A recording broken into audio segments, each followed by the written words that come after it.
খাদিজা ইন্তেকালের পরে বিশ্বনবী নিজ হাতে দাফন কাফন করলেন, কবরের সামনে দাঁড়িয়ে দোয়া করলেন।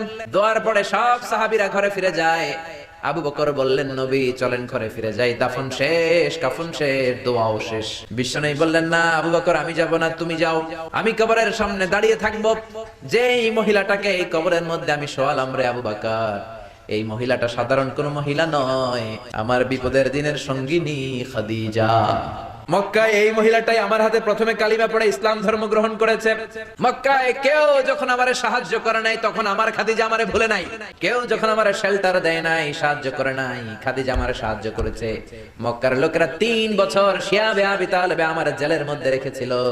আমার কলিজার টুকরা বিবি খাদিজা ওই জেলখানার ভিতরে আমার সাথে ছিল। আবু বকর, তোমার মনে চাই তুমি ঘরে ফিরে যাও, আমি এখানে দাঁড়িয়ে থাকবো। আমি দাঁড়িয়ে দাঁড়িয়ে খাদিজার কবরের 3টা প্রশ্নের জবাব আমি বিশ্বনবী নিজে দিয়ে তারপরে ঘরে ফিরে যাব রে আবু বকর। সাইয়েদনা জিবরাইল এসে বললেন, ইয়া রাসূলুল্লাহ, ইয়া হাবিবাল্লাহ, দাঁড়িয়ে থাকার দরকার নাই, আপনি ঘরে ফিরে যান।